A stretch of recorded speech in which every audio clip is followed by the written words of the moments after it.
এমনভাবে বিচার হোক যাতে আর কোনো মার বুক খালি না হয়, দৃষ্টান্তমূলক একটা শাস্তি হোক, সবাই যাতে দেখে ভয় পায়, যুব সমাজ যেন সবাই দেখতে পারে বিচারটা, সবাই যেন শান্তি পায়, সব মার যেন আত্মা জুড়ায়, এইরকমভাবে একটা শাস্তি চাই, যত তাড়াতাড়ি আইনের আওতায় আনা যায়।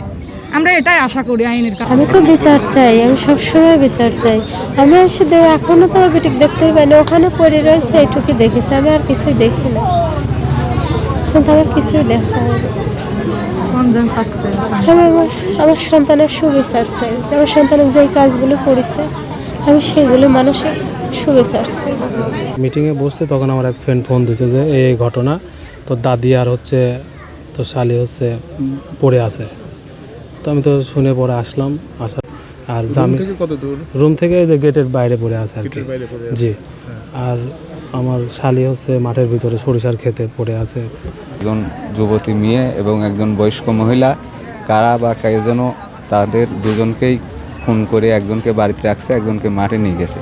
নিয়ে যাওয়া হয়তো মেয়েটার সাথে অনৈতিক কার্যকলাপ করছে, করার পরে মেরে ফেলায় রাখি আমি শুনছি চাকু মাকু দিয়ে কী দিয়ে যিনি আঘাত করে পরে মাঠে ফেলে রাখছে। আমি আর ওই দেখতে যাইতে আমাকে কেউ দেয়নি যে ভয় পাবো না, কিন্তু এখন এলাকার মধ্যে যে রকম চলতেছে তাতে করে আমরা এলাকারবাসী ব্যাপক পান সঞ্চয়ে ভুগতেছি। এর বিচার অবশ্যই চাই, এর সঠিক বিচার সঠিক তথ্য উদ্ঘাটন করি, যত দ্রুত দোষী সাজা দেওয়া হোক এবং ফাঁসি চাই আমরা। ভবানীপুরে যে ঘটনাটা ঘটেছে এটা অত্যন্ত স্পর্শকাতর, মর্মান্তিক।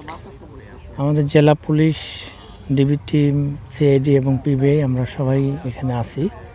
আমরা আসলে এর মোটিভ বের করার চেষ্টা করছি এবং আমার বিশ্বাস আমরা দ্রুত এই ঘটনার রহস্য উদ্ঘাটন করতে পারবো।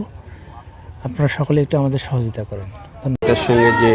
এটার সঙ্গে দুইজন মানুষ মৃত্যুবরণ করেছে, আপনারা দেখেছেন। আমাদের এটার প্রেক্ষিতে আমরা কভার্ড এবং আনকভার্ড ওয়েতে আমাদের লোকজন কাজ করছে।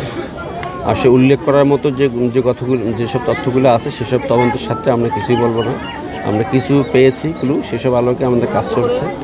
আমরা যে একটা জঘন্য অপরাধ এটা সবাই স্বীকার করে আমরা এটা অ্যাগ্রি করতেছি এবং আমরা মনে করি যে আমাদের লোকজন যারা কাজ করছে কয়েকটা টিমে আমরা এটা ডিটেক্ট করে ফেলবো এবং যারা অপরাধী তাদেরকে মূল ঘটনা আপনাদেরকে সামনে অতি শীঘ্রই আমরা উপস্থাপন করব।